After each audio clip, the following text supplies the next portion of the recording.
Thank you for joining me today. I'm going to go over a feature we introduced in version 11.7 called attributes, which helps you easily track specific properties in your ingredients and therefore your recipes in order to comply with, for example, bioengineered or BE labeling laws. You can also use it for voluntary product claims like vegan, gluten-free, and so forth.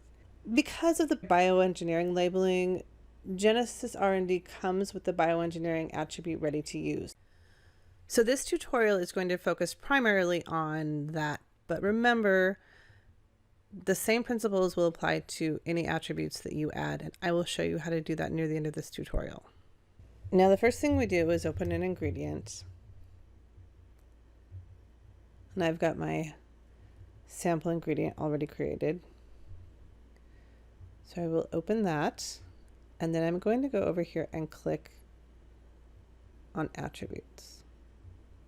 The first time you open the attribute screen, you will see bioengineered with no qualifications selected. If you hover over this, you can get a little bit more information about the bioengineered labeling laws. Your options on this screen are to select the green check mark, which says yes, this qualifies for bioengineered material. No, this does not qualify, or the double question marks which say there's not enough data at this time. In this example, we verified that this ingredient does have bioengineered material. So I'm going to select yes, this has the bioengineered attribute. So click the green check mark. Now, once I make a selection, the program prompts me to add substantiating documentation. So I'm going to attach that. Click the plus sign, browse to find the documentation, and select open and select OK. So you'll see it's attached here.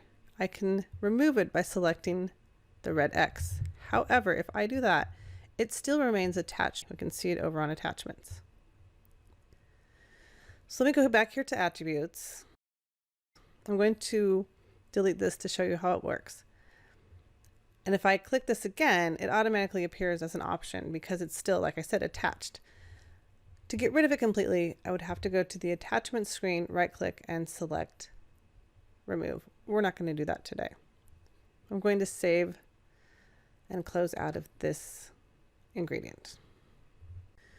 Now I'm going to go open a recipe that contains this ingredient, so you can see what it looks like at the recipe level. To do this, select the Attributes button. I see here under Qualifies that there's a green check, so I know that at least one ingredient in this recipe is bioengineered. Now I can override this, but first I want to show you something. If I want to know what ingredient specifically is contributing to the bioengineered attribute, I can right click on here, select display columns, and choose attributes. Now I can see that it is the sample ingredient that is the bioengineered ingredient. So I'm going to go back up here to attributes, and I'm going to show you what happens when we override. Let's say I have different information and this recipe in fact is not bioengineered. I can override that, click the no symbol, add documentation, which I highly recommend if you're going to override something from the recipe level, but I'm not going to do that right now, so I will click clear to remove the override. You can also add an attribute from the screen, and I will get to that at the end, but first I want to show you what happens at the label level when you have a bioengineered attribute. Click View Label.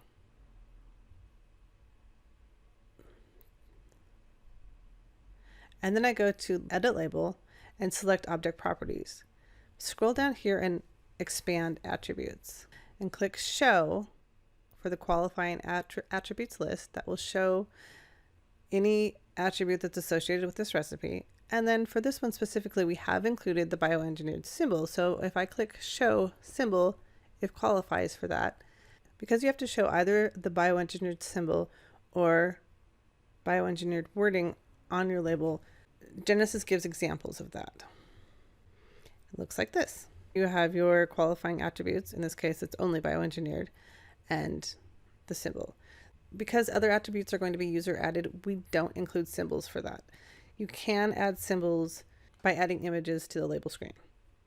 Okay, like I said, you can add attributes from a variety of screens. For example, I can add an attribute from the recipe information screen or the ingredient information screen. But there's a couple ways that you can do it through the database ribbon. So select the database ribbon and click Modify. Select the Attributes tab and choose New. In my attribute name, I'm going to type no artificial flavoring. And then for my rule, I need to choose all items or at least one item. If I'm going to claim something has no artificial flavoring, then I want all items to conform to that. So I'm going to go ahead and select all items. And now you see that this is in the list of attributes and I can assign this to any of my recipes or ingredients. I can also add an attribute from the groups screen. A lot of you have used characteristics to organize your records. We've given you the option to move those from characteristics in your database into actual attributes. And so how you do that is you highlight any of the characteristics and select migrate. In this case, I'm going to do gluten-free. Again, I have to set my rule.